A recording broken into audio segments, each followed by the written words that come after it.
Betul. Ya, oke oke siap. Halo semuanya.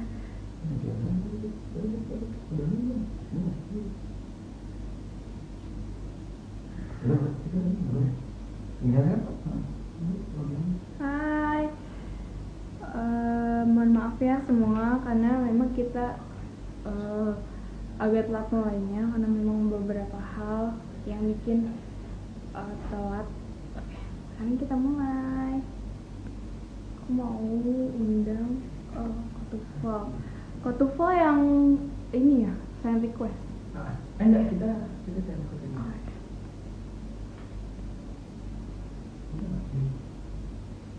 yang mana ya Fikri? Oh, oke. Nah, Kotufel.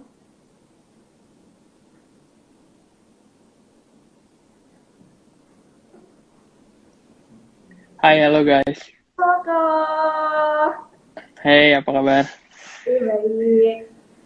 Eh, Kak Tufa lagi di mana? Di rumah? Ini iya lagi di rumah aja. Lagi kebetulan habis siang rayain Easter. Oh, oke, oke.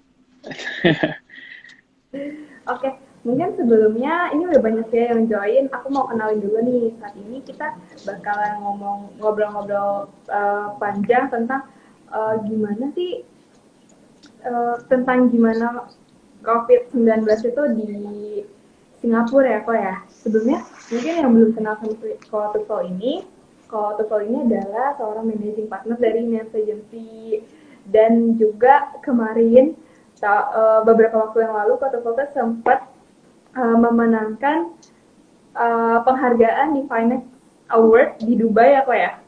Uh, Iya. dia excellent in finance teknologi ya kok.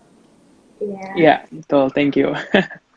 Thank you juga buat Inhand sudah boleh undang saya buat bisa ngobrol-ngobrol bareng di Inhand Stock. Ya, mungkin teman-teman ini udah banyak yang join ya. Kalau misalkan teman-teman punya pertanyaan buat Kotufel, di sini bisa langsung diketik aja di question box ya. Di question box deket kolom komen biar nanti aku bisa tanyain. Kalau misalkan memang pertanyaan menarik, bisa aku tanya langsung ke Kotufel gitu. Nah mungkin pertanyaan pertama aku penasaran sih gimana gimana mungkin kayak keadaan suasana di Singapura sekarang nih kok menghadapi coronavirus ini? Um, Kalau di Singapura saat ini sih kita thank you banget buat government yang ada. Mereka cukup sigap ya dalam menanggapi situasi dan kondisi seperti ini. Mungkin juga karena juga udah terlatih yang lewat pandemik yang beberapa tahun lalu terjadi seperti SARS dan MERS dan mereka juga tahu untuk nggak ngepremeh gitu. Nah, beberapa waktu ini sih case-case-nya itu cukup stabil di 100 casean. Cuma mungkin memang kemarin cukup ada spike gitu ya. Jadi terakhir tuh baru meningkat baru aja kemarin malam 200-an. Nah, jadi sekarang sih kondisinya untuk di Singapura kalau bisa diasumsikan itu semi lockdown. Artinya itu kita tidak di encourage untuk keluar dan juga kalau kita ketemu dengan teman-teman ngumpul-ngumpul gitu lebih dari 5 atau enggak 10 orang itu kalian bisa kena fine atau denda itu 10.000 Singapura dolar atau nggak masuk penjara. Nah jadi memang udah cukup serius kondisinya. Berarti di sana sepi sekali ya kok ya nggak ada yang keluar rumah atau masih ada beberapa kegiatan yang memang kalau mengharuskan keluar rumah masih boleh gitu?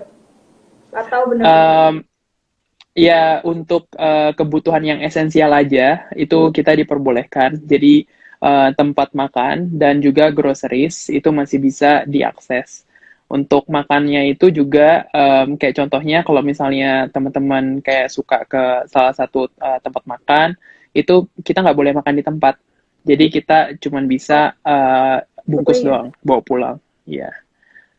Uh, terus kalau memang keadaan di sisi sana gimana kok? Apakah memang sama kayak di negara-negara lain, maksud di Indonesia yang beberapa bidang tuh ya mau nggak mau memang harus turun banget kan.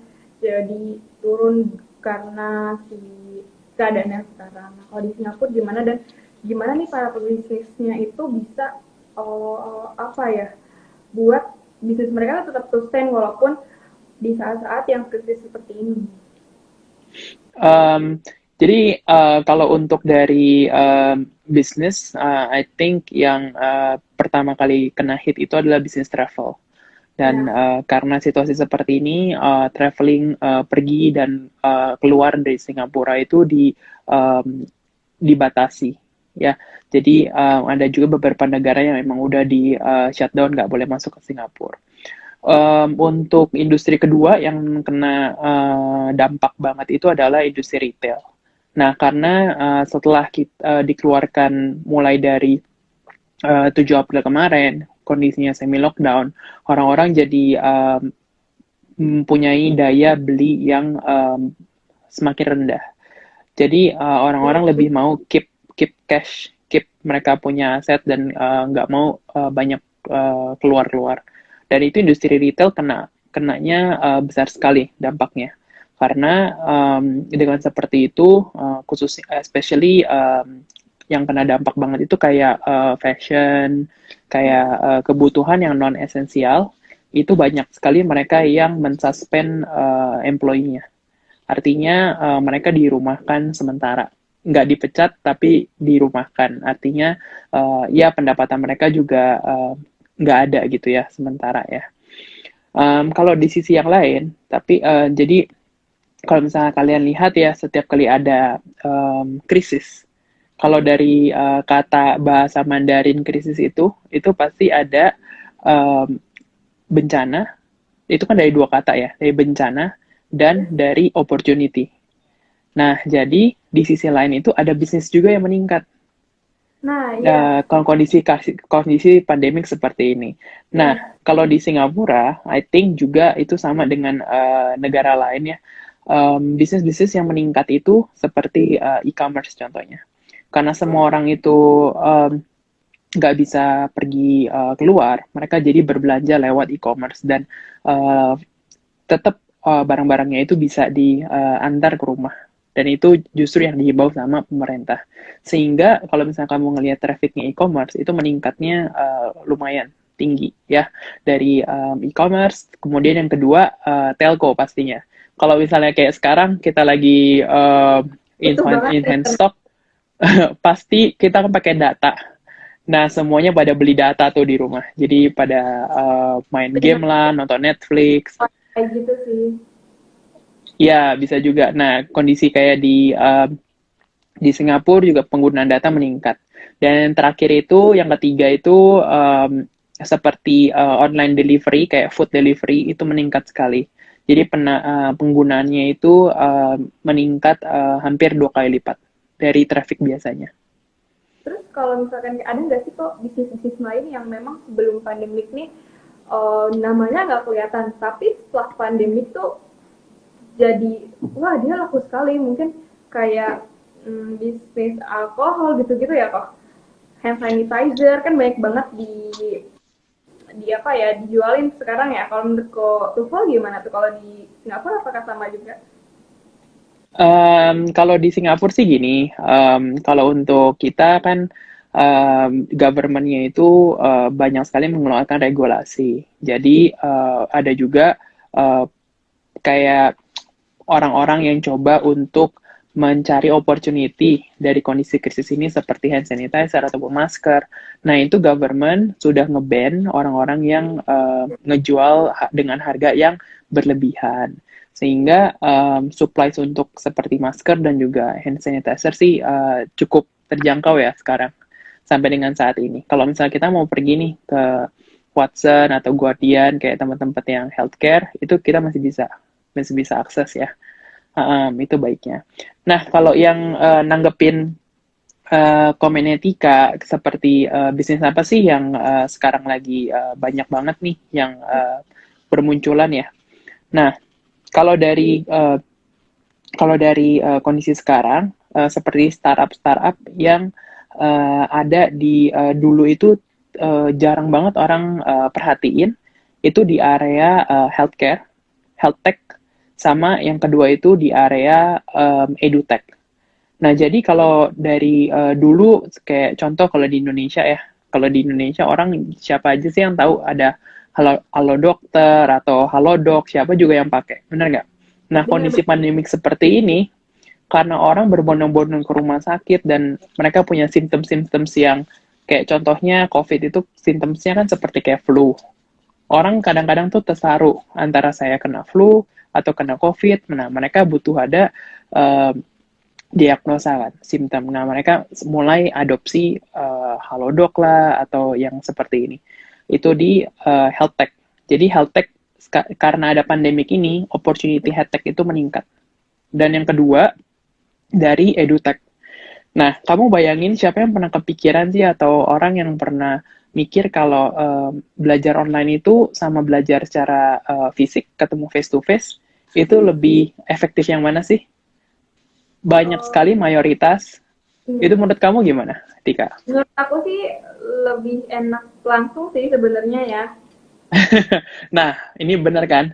Berarti benar. Jadi ada studi itu ngambil sampel, dia merumuskan kalau 65% dari orang itu tetap belajar face to face. Mm-mm. Nah, sekitar 25% yang lagi itu mau belajar face to face dan bisa dikombinasikan dengan online. Yang full online itu masih sedikit. Nah, Iya. tetapi karena kondisi pandemik seperti ini, even government sekarang itu menghimbau untuk semua sekolah, universitas itu masuk ke home learning atau online learning. Yang Iya. dimana semuanya itu akan mengakses lewat video call, ya mereka akan conduct classes lewat video class, kayak um, pakai beberapa teknologi yang ada. Jadi sekarang edutech itu juga rising banget dengan dalam kondisi pandemik yang seperti ini. Jadi memang banyak beberapa sektor yang tidak diduga-duga mereka jadi meningkat ya kok ya. Nah gimana kalau misalkan kayak UMKM yang memang mereka tuh belum go digital nih kok. Di mungkin di Indonesia tuh masih banyak yang memang mereka belum go digital dan di gimana nih kalau kita kan sebagai agensi digital harusnya punya eh, harus bisa ngasih impact ke masyarakat. Gimana cara untuk mendorong mereka untuk segera go digital gitu loh kok. Karena Um, ya, yeah, I think untuk saat ini dengan kondisi pandemik seperti ini itu justru mendorong kita untuk dan mendesak bisnis para pebisnis yang ada khususnya di bagian F&B untuk di UKM-UKM untuk go digital lebih cepat. Karena dengan kita tidak go digital, kita akan menjadi kurang relevan dengan target marketnya kita.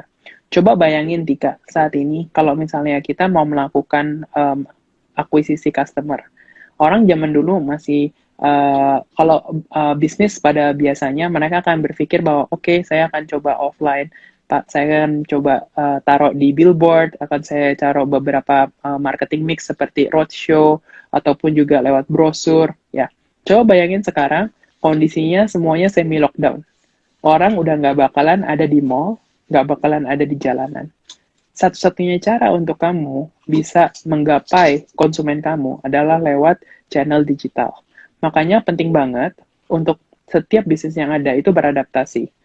Makanya nggak heran kalau sekarang contohnya baru-baru ini um, di Jakarta kan Ramayana baru layoff karyawannya besar-besaran. Matahari juga layoff karyawannya besar-besaran. Kenapa? Karena mereka masih mengandalkan offline market dan mereka tidak go digital dengan tidak memprioritaskan digital channel seperti yang seharusnya gitu. nah kalau di Singapura gimana kok? Memang semua, maksudnya mostly semua bisnis sudah go digital atau masih ada beberapa yang memang tidak bisa digital, jadi memang mengharuskan untuk offline gitu. Kalau kalau kamu ngelihat market, ya, jadi kalau ini konteksnya F&B ya, jadi Hmm. pasti ada yang namanya ada tier 1, tier 2, sama tier 3. Kalau tier 1 itu masuk ke, kita bisa kategoriin sebagai brand-brand makanan yang udah brandnya number one, kayak maybe Texas, McDonald's, ya kamu bisa name it, semuanya brand-brand yang sudah terkenal. Nah, tier 2 itu homegrown. Homegrown, tapi mereka juga udah punya standar internasional seperti kayak Liho, kalau misalnya kamu tahu di Singapura, itu kayak minuman bubble drink, tapi mereka udah jadi kayak brand yang udah terkenal banget di Singapura. Sama tier 3 itu biasanya itu adalah survival food. Jadi ya survival stalls kayak hawker-hawker, kita bilangnya itu seperti kayak kios-kios, mereka buat sendiri, terus mereka jualan. Nah, kalau dari segi go digitalnya, di Singapura itu baru tier 2, setengah dari tier 2 dan juga tier 1 yang menggunakan media digital untuk menggapai konsumennya. Seperti mereka join ke kayak delivery partner, kayak Foodpanda, seperti something like that. Nah, itu udah termasuk go digital tuh. Nah, untuk yang tier 3 itu masih agak jarang, baru 20-30%. Kamu bisa melihat dari banyaknya options yang ada di online delivery food, itu banyak kan brand-brand yang memang udah ada presence-nya di Singapura gitu ya. Bukan dari yang kayak contohnya kalau misalnya Tika suka gado-gado paling enak di Jakarta deh, di mana gitu kan. Nah, belum tentu abangnya itu tuh masuk Gojek kan. Kayak something like that lah analoginya. Oke, oke. Nih mungkin aku mau, di sini udah ada yang tanya nih kok di question box-nya. Ada yang tanya gini, benar gak sih setelah ini selesai, nah ini nih, pertanyaannya, benar gak sih setelah ini selesai, setelah pandemi ini selesai, bisnis yang bakal laris banget itu adalah F&B. Menurut kau tuh gimana? View-nya saya seperti ini. Di dalam tentunya pada saat krisis terjadi ya, yang namanya manusia, pada saat kamu punya kesempatan, itu kamu ngerasa, oh ya nggak apa-apa, ini biasa aja, saya udah bisa beli minuman, beli traveling, itu biasa aja. Nah, tapi karena pandemik ini, semua orang nih kan di rumah, jadi kecenderungannya itu bosen. Nah, Iya, benar. pastinya hal yang terjadi setelah pandemik ini sudah reda, itu ada beberapa tren yang akan meningkat. Yang pertama itu adalah pasti tren traveling. Jadi tren traveling itu apa sih akan langsung melonjak. Artinya semua Traveling. orang nih, aduh, iya, Berita di China tuh katanya memang dia pada nyerbu tempat ini loh, wisata, langsung nyerbu tempat wisata warga-warganya yang beberapa. benar banget. Nah, kamu bayangin Tika, kita mesti di rumah tiap hari kerja, suntuk, kerja, refreshing, semuanya di rumah. Pasti kalian mau sesuatu yang baru itu narulinya ini ya, manusia, mau cari sesuatu yang baru. Nah, pasti traveling itu nomor satu. Yang kedua, F&B, itu udah pasti. Kenapa? Karena gini, at the end, pada saat kamu mau makan itu bicara tentang beberapa hal. Ada makan yang survival, ada makan yang memang experience. Jadi Ya, kamu pergi ke restorannya, kamu bisa ngerasain dari pelayanannya, makanannya, dan juga store experience-nya. Artinya kayak kamu masuk kayak contoh ke kita punya salah satu klien kita, Street Boba. Kalau kamu masuk itu kan beda tuh ambience-nya. Kayak ngelihat kamu ada di jalanan Jepang mana gitu. Something like that ya. Jadi pastinya F&B juga akan meningkat. Ya. ya. Oke, kalau ada mau jawabin lagi ya kok? Oh iya ya. Banyak pertanyaan nih jadi seru juga. Oh, ini dari Korea dulu nih. Tadi dia tuh nanya, Indonesia ini kan sedikit terlambat nih kok dari Singapura. Mungkin Indonesia tuh baru awal Maret ngumumin kasus pertamanya kan. Nah, eh, mungkin juga dari persiapan pemerintahnya, dari persiapan warga negaranya sendiri, dari persiapan mungkin para pebisnis, para pemilik startup itu mungkin masih belum sematang yang ada di Singapura ya kok. Nah, kalau dari Kotufel sendiri, hal apa sih yang bisa kita pelajari nih dari Singapura yang mungkin lebih one step ahead dari Indonesia? Kalau saya ngelihat itu lebih ke pertama itu adalah regulasi. Jadi yang kita bisa belajar banget dari Singapura itu pada saat dia tahu ada si COVID ini, dia langsung membuat regulasi yang dimana akan membantu untuk membangun awareness dari orang-orang yang juga secara langsung di lapangan ataupun juga yang indirect, artinya profesional-profesional. Nah, itu juga mereka langsung diterapin seperti mereka kirimin notifikasi surat ke setiap company-company. Kalau misalnya kalian tidak pertama kalian di-encourage untuk work from home.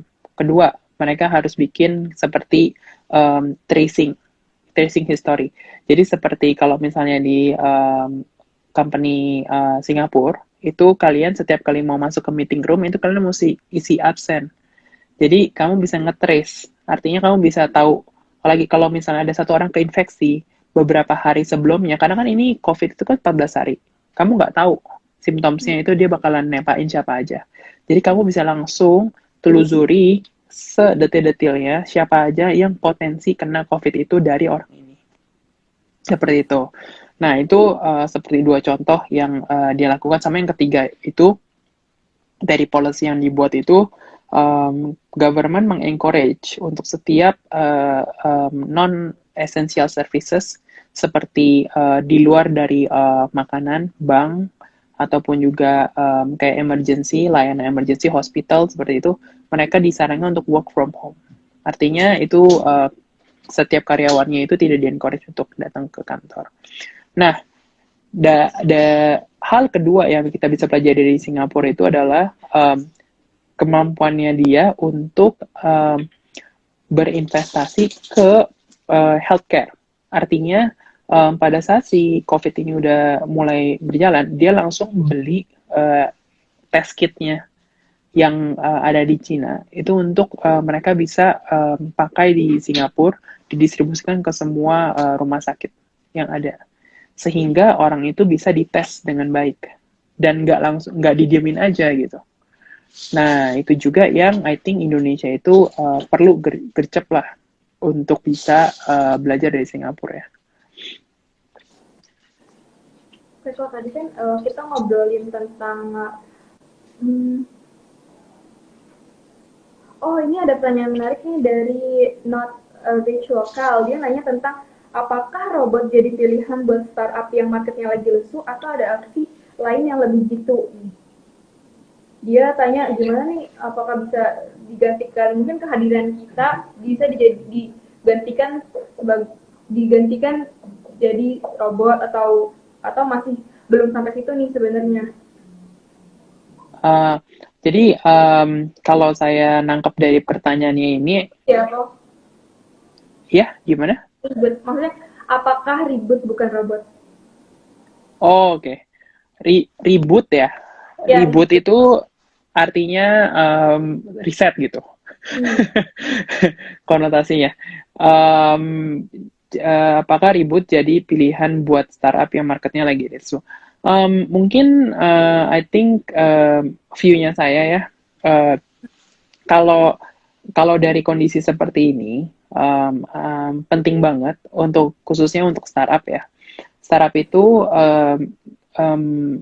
banyakan itu startup itu adalah fokusnya itu adalah growth strategy, yang dimana mereka akan kembangin mereka punya market tanpa mikirin banget bottom line-nya. Artinya kalau misalnya yang penting yang saya minus nih, saya burn setiap bulannya bakar duit terus puluhan ribu Singapura dollar, itu nggak apa-apa gitu. Nah, itu nggak apa-apa kalau market kamu lagi oke. Nah, kondisinya sekarang, startup-startup di Singapura banyak sekali yang mereka itu menjaga atau mengurangi budget-budget yang tidak diperlukan.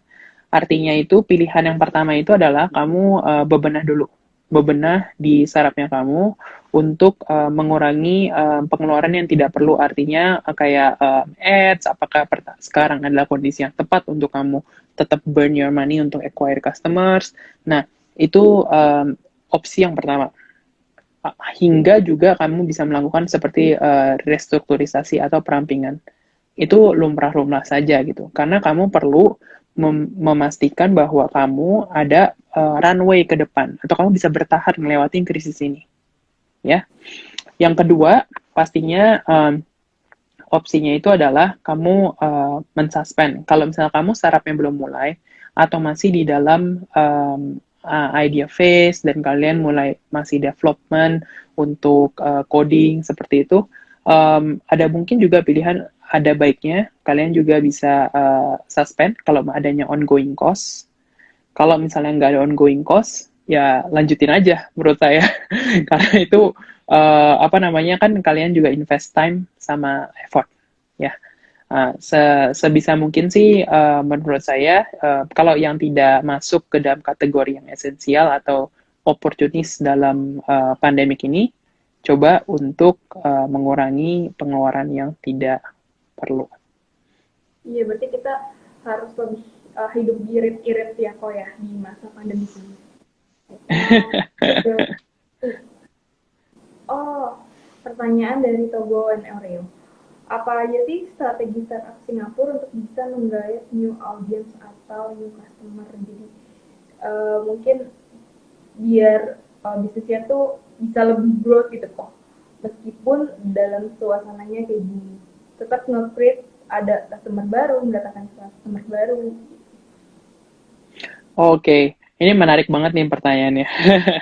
Nah, jadi gini, untuk pertama kita perlu tahu untuk apakah servisnya kamu itu esensial atau non esensial. Kita bicara tentang yang esensial dulu ya. Jadi kalau misalnya esensial itu seperti konteksnya itu seperti kayak telco. Kalau misalnya telco services, backgroundnya saya kalau misalnya di Singapura itu kayak dari Circles Life. Circles Life itu kan digital telco. Nah, digital telco itu mau nggak mau orang udah pasti pakai, betul? Karena itu essential services. Nah, kalau untuk essential services seperti ini, hal yang bisa dikondisikan untuk pandemik seperti ini adalah untuk nge-build, strateginya itu adalah untuk nge-build awareness. Nah, awareness dalam hal apa? Dalam hal kamu membuat branding sehingga orang tahu kalau kamu punya produknya. Lebih baik untuk mengurangi kayak promo-promo yang memang nggak butuh. Jadi contohnya gini loh, Tika. Kalau misalnya lagi pandemi kayak gini ya, kamu kan udah pasti butuh paket data, oke? Yeah. Saya nggak butuh lagi kurangin atau kasih diskon ke kamu juga bakalan beli. Tapi at the same time, justru dengan saya membuat awareness ini, saya kasih tahu kamu, kamu bisa loh dapetin paket data dengan Circles Life. Nah, karena yang esensial seperti ini, kamu tetap bisa mendapatkan audiens-audiens baru tanpa harus keluarin burn rate kamu yang seharusnya kamu keluarin kalau misalnya lagi kondisi biasa. Artinya apa? Kalau misalnya di digital marketing itu, kamu punya CPC, kayak cost per click kamu bakalan turun, kamu punya click to rate, kayak CTR kamu bakal meningkat secara organik, dan itu udah terjadi secara natural karena kamu ada di bisnis yang esensial. Nah, itu seperti itu. Kalau misalnya kamu bisnis yang non-esensial, ya, itu untuk saat ini, bagaimana kita mau mendapatkan customer baru, I think caranya itu adalah kita perlu untuk nge-build value yang dimana kita perlu menargetkan atau nge-curate target customer-nya kita yang benar-benar memang membutuhkan atau mendapatkan value dari kita punya service.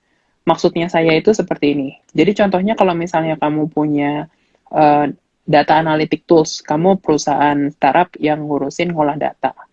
Nah, untuk kondisi saat ini belum tentu orang-orang juga bakalan spend beli additional data analytic tools. Betul? Berarti kamu itu masuk ke yang non-esensial.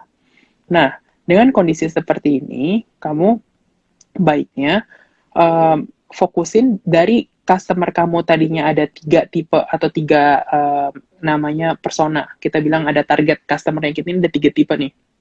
benar-benar kamu curate lagi. Artinya kamu kurangin dan fokus ke satu target konsumen aja, sehingga kamu nggak membuang kamu punya effort ke konsumen-konsumen yang lain yang kurang tertarik sama kamu punya produk. Jadi fokus ke tier 1 customer kamu, dan fokusin di sana aja untuk saat ini. Sehingga burn rate-nya kamu akan berkurang, tapi kamu tetap akan mendapatkan potensi customer yang akan membantu untuk kelangsungan bisnis kamu, untuk ngelewatin krisis ini.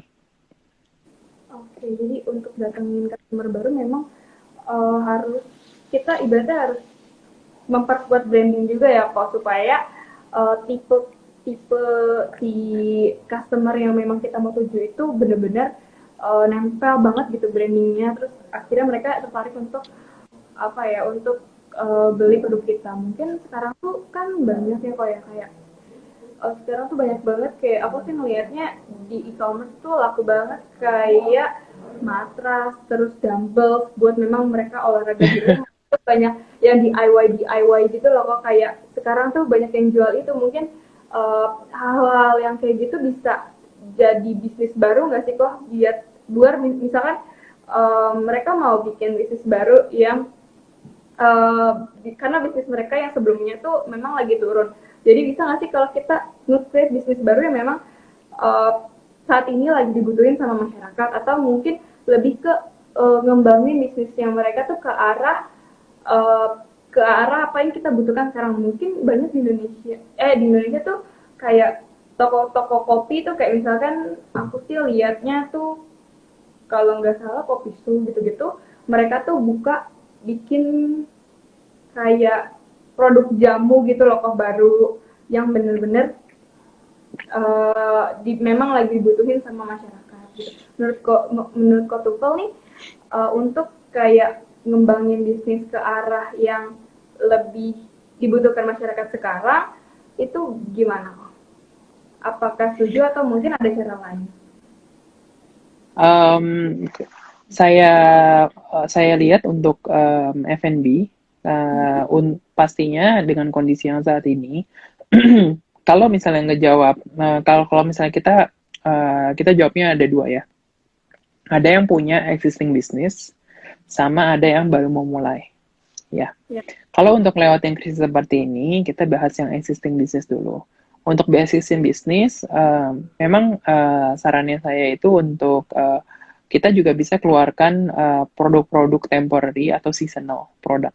Artinya, kalau misalnya kita kayak kopi, keluarin jamu tiba-tiba, ataupun juga healthy drinks yang akan membantu untuk meningkatkan imun orang gitu ya, dengan kondisi virus corona seperti ini, itu akan menjadi relevan. Nah, tetapi itu hanya seasonal. Artinya seperti aja, sama aja kamu nge-treat kayak contohnya akan ada season Christmas nih, Natal. Kamu bakal keluarin produk baru nih khusus untuk Natal.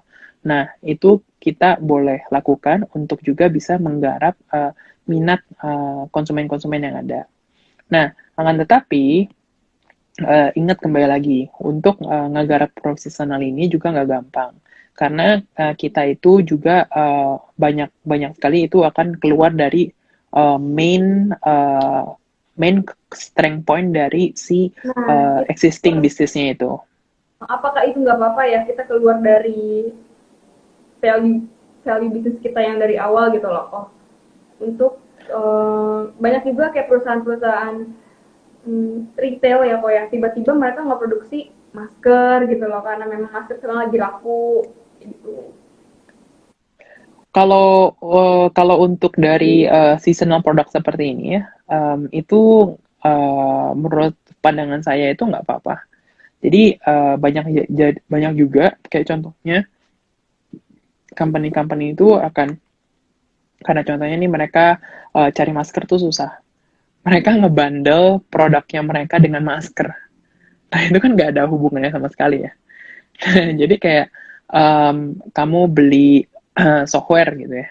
Habis itu nanti kamu bakalan dapat softwarenya sama dapat masker gitu. Nah, itu sah-sah aja. Nah, cuman advice-nya saya itu, kalau dari yang existing business, treat itu sebagai seasonal product. Nah, kalau misalnya kamu mau buat sesuatu produk yang baru, kayak contohnya jamu, dan kamu bukan expert di bidang itu, um, punya persepsi yang gini, kalian juga bisa partner atau leverage ke existing brand yang ada. Kayak contoh, dia punya partneran sama, ada partner maybe Rejuve gitu. Rejuve bisa bikin jamu. Nah, why not kerjasama sama Rejuve yang memang udah fokusnya itu buat jamuan gitu. Dan itu bisa kalian keluarkan sebagai joint product seperti itu. Nggak harus ngelakuin itu sendiri, dan itu karena seasonal kan.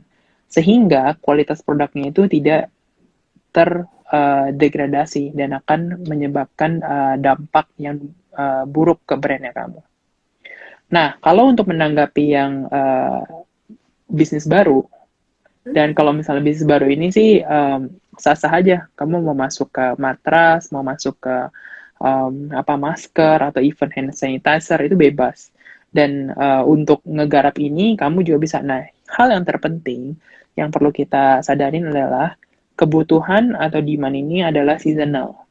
Sehingga manage kamu punya inventory itu penting. Kamu perlu bisa planningin paling beberapa bulan ke depan lah, atau try in a couple of batch gitu. Karena setelah udah season ini selesai, siapa yang bakalan beli masker lagi, Tika? Kalau tahun depan Benar-benar. COVID udah berkurang, nggak hampir less likely orang bakalan beli masker atau stok masker di rumah, betul? Ya, benar. Nah, ada yang tanya lagi nih kok. Menurut Portugal sendiri, apakah setuju jika keadaan masa kini bisa dimanfaatkan untuk meningkatkan citra perusahaan? Um, Gini, kalau dari view-nya saya ya, kalau misalnya kita mau melakukan sesuatu, itu fokusnya itu bukan ke pencitraan, ya.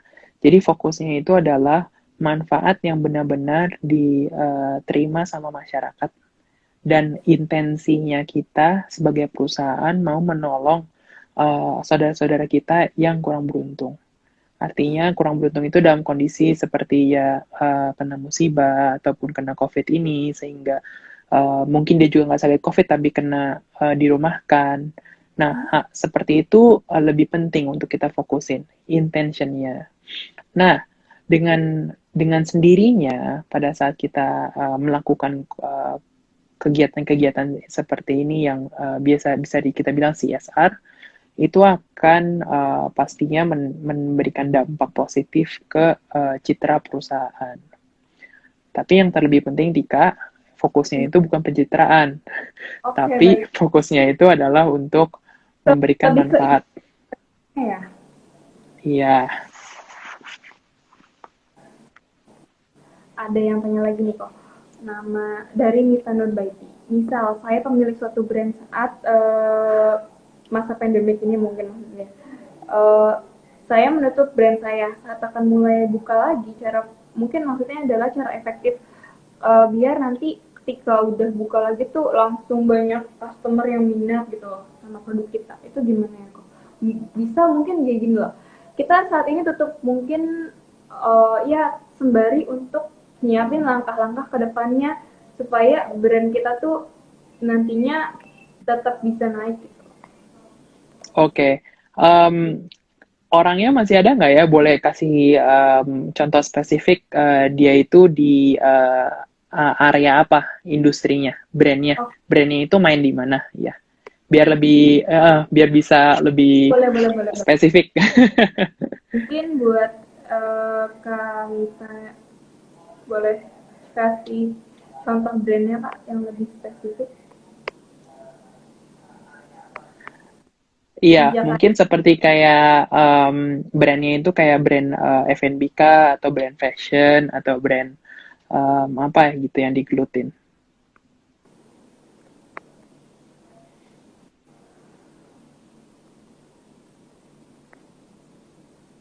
Kita tunggu ya kok jawabannya. Oh, misalkan F&B. Oke, F&B ya. Kalau setelah COVID ini selesai, I think yang pasti adalah kita perlu uh, gencarin itu marketing mix, kembali lagi ya, marketing mix. Nah, kalau marketing mix itu berarti online-nya tetap jalan dan offline-nya itu juga tetap harus build awareness.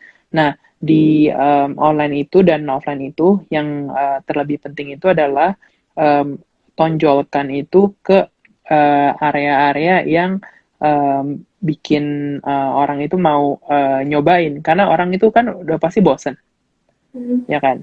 Kalau dia udah bosen, kalau misalnya contoh, kalau misalnya kita jualan kopi gitu ya, um, uh, balikin lagi kayak um, tonjolin kamu punya signature produk kamu tuh apa gitu. Kayak contohnya kopi susu.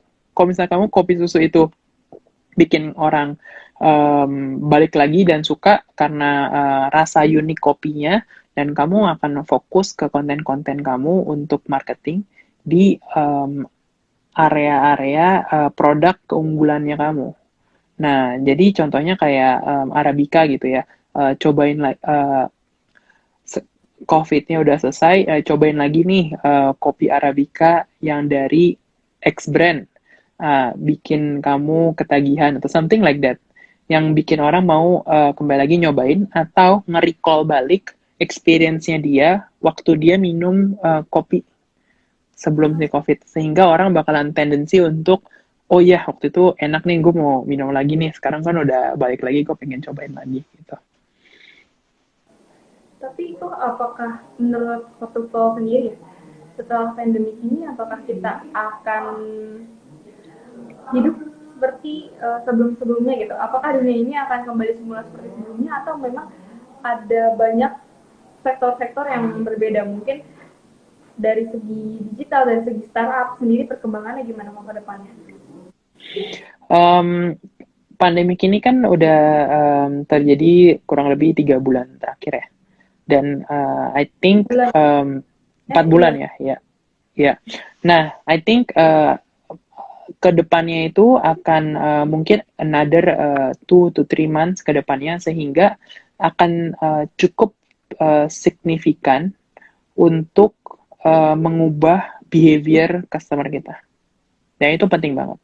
Nah, dengan adanya pandemik ini, itu yang akan terjadi shift atau perubahan dari pertama gaya interaksinya kita, gaya kita mencari informasi, gaya kita mengkonsumsi produk dan membeli produk, itu semuanya berubah, yaitu lebih ke digital.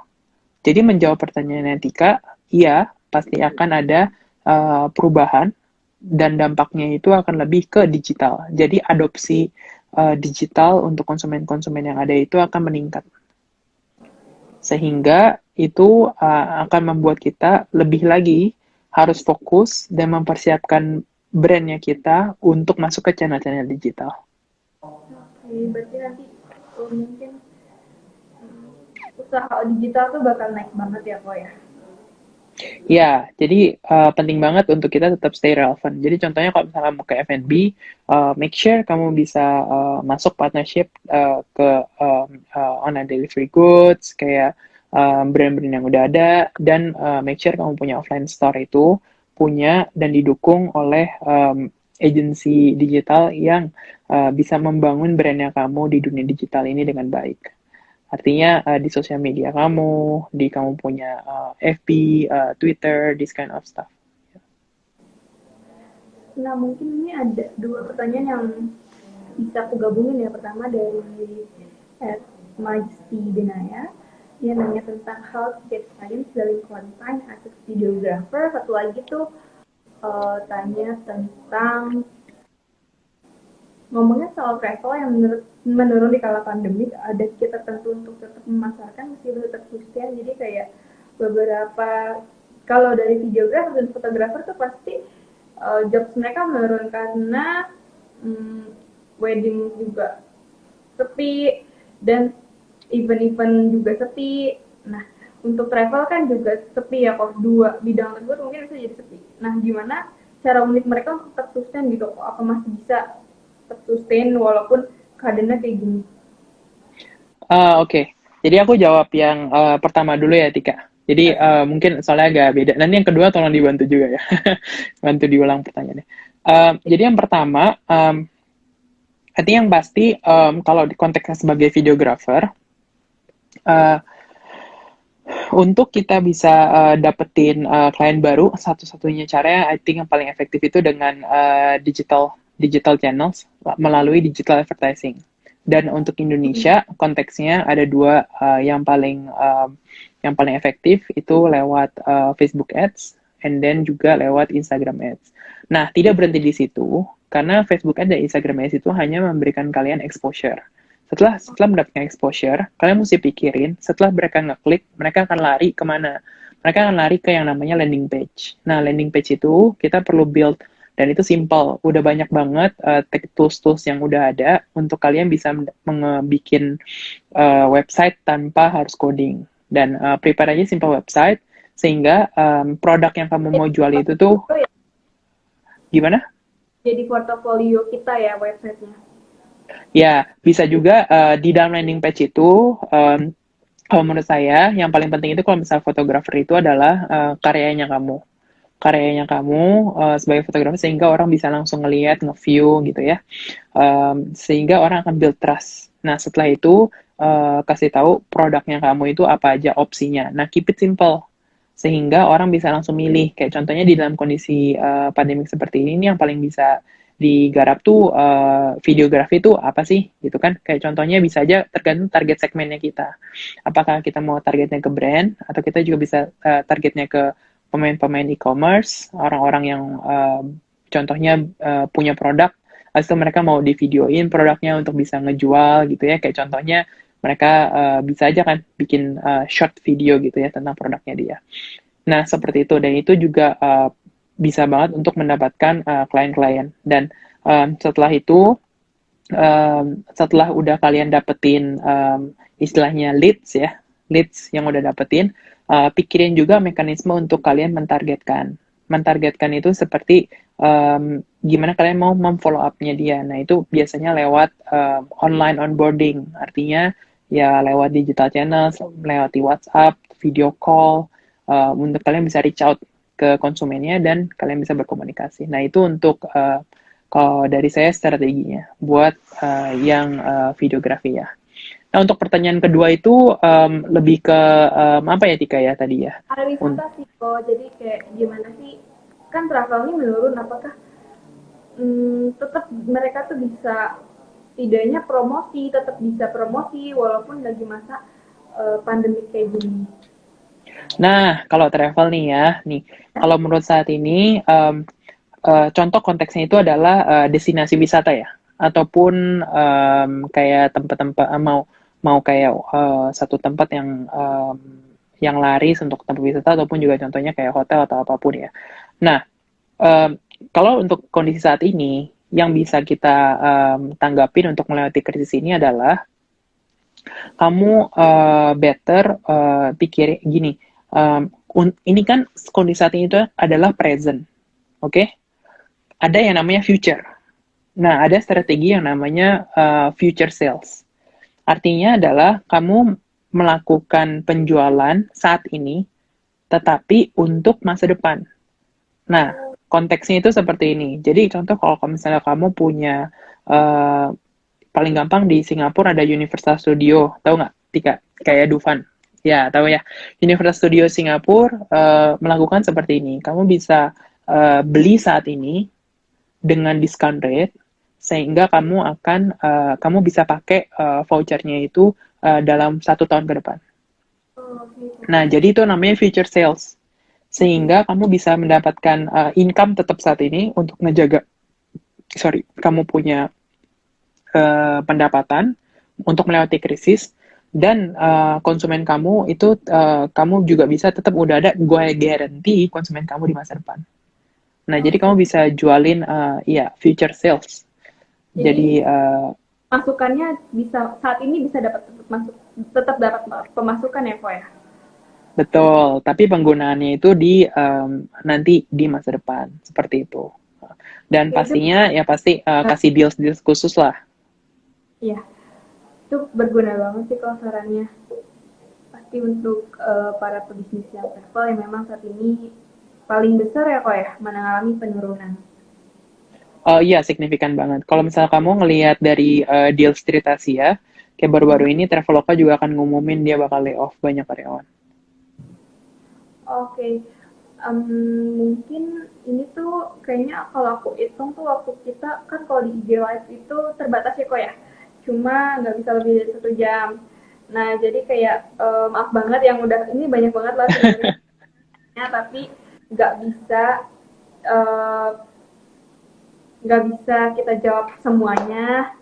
Nah jadi mungkin Kutuful ada ya apa ya saran-saran mungkin untuk teman-teman di sini gimana menghadapi pandemi saat ini gitu kok. Sebelum kita tutup. Oh, oke, oke. Ya, jadi kalau misalnya ada pertanyaan, nanti juga bisa langsung reach out juga ketika, nanti bisa Ya, juga kita balas lewat email juga boleh. Ya. ya atau Nah, mungkin untuk bisa langsung DM aja sih kok nanti kita mungkin bisa bahas di IG story atau semacamnya. ya boleh juga. Nanti Tika yang bantu. Nah, untuk kalau dari sarannya saya sih sekarang untuk pastinya untuk ngelewatin kondisi pandemik ini, yang pasti yang pertama itu kita perlu menjaga diri kita dan juga orang-orang terdekatnya kita. Jadi tetap tetap produktif, tetap stay safe di rumah masing-masing dan fokus untuk planning ahead. Jadi artinya kalau misalnya aktivitas beberapa yang tidak bisa dilakukan uh, karena kondisi COVID, pikirin untuk planning ke depannya. Kayak contoh kalau misalnya saya F&B nih, tapi sekarang kondisi COVID ya jadi tokonya saya tutup, ya kan? Karena juga ngapain saya bayar rental kayak gitu kan, itu minus terus. Nah, apa yang bisa kita lakukan? Nah, sekarang kita close tempatnya, tapi kita planning. Artinya planning itu adalah gunakan waktu yang sekarang untuk mikir, melakukan riset, ngelakuin analisis untuk setelah pandemi ini nih step-stepnya apa aja, planningnya gimana, gimana kita mau catch up target tahunannya kita, karena kita udah ngebuang beberapa bulan karena pandemi ini. Seperti itu. Jadi gunain banget waktu ini untuk stay safe di rumah dan tetap produktif. Yang kedua, sarannya saya itu adalah bisa dapetin kita gather new knowledge di khususnya di dunia digital. Artinya waktu yang sekarang ini kita bisa pakai untuk belajari tools-tools digital, khususnya lewat enhance agency juga untuk belajar kayak sekarang kita ngedo enhance stock sama-sama sharing ya. Nah, bisa juga kalian juga belajar untuk pakai tools-tools digital sehingga kayak FB tools, Instagram tools juga yang lain ya. Kalian untuk bisa marketingin bisnis-bisnisnya kalian di digital channels yang ada. Pakai waktu yang sekarang untuk melakukan itu sehingga pada saat ini udah selesai langsung kalian bisa take off gitu ya untuk eksekusi. Dan I think terakhir yang ketiga itu adalah gunakan waktu ini untuk refleksi. Jadi artinya penting banget untuk kita tetap merefleksi kehidupan. Untuk kita ngelewatin selama biasanya kita busy untuk apa namanya kerja tiap hari, cuman ngantor, habis itu maunya pulang tidur istirahat main paling gitu ya. Pakai waktunya untuk refleksi kayak 1 tahun yang lalu itu atau beberapa bulan lalu itu saya udah ngelakuin apa sih? Apa yang udah saya achieve, apa yang bisa saya perbaikin, apa yang saya bisa improve ya dari sebelumnya. Dan juga penting banget untuk tetap membangun relasi sama keluarga. Dan ini waktu yang luar biasa, golden moment banget. Kayak sekarang kamu bisa kerja, terus makan pagi, siang, sama malam bareng keluarga. Itu kan amazing banget. Ya, jadi pesannya saya itu, tetap yang paling penting itu hidup itu kita bisa sukses dan juga tetap kita seimbang untuk menjaga hubungan dengan orang-orang terdekatnya kita. Mungkin intinya kita lebih memanfaatkan waktu untuk tetap bertumbuh ya kok ya. Jangan stuck gitu aja di kondisi kita yang lagi krisis seperti ini. Ya, bener banget. Terima kasih Pak Tufel atas waktunya dan semoga perbincangan kita kali ini bisa bermanfaat buat teman-teman yang udah menyaksikan kita dari awal sampai akhir. Terima kasih juga untuk teman-teman yang udah pada tetap nonton obrolan kita ya kok ya. Iya, thank you banget. Ya nanti akan kita save kalau ya nanti kita akan save supaya bisa dilihat lagi sama teman-teman. Ya, thank you banget buat Enhance juga udah boleh undang saya untuk bisa ngobrol-ngobrol bareng.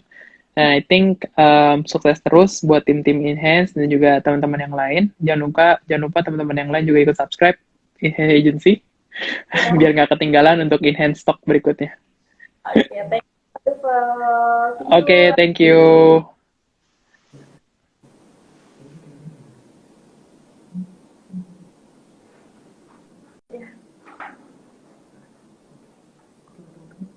Oke, buat teman-teman, jangan lupa nanti minggu depan insya Allah kita akan adain lagi enhance stock yang lain. Teman-teman tetap stay tune aja di Instagram Enhance Agency ya.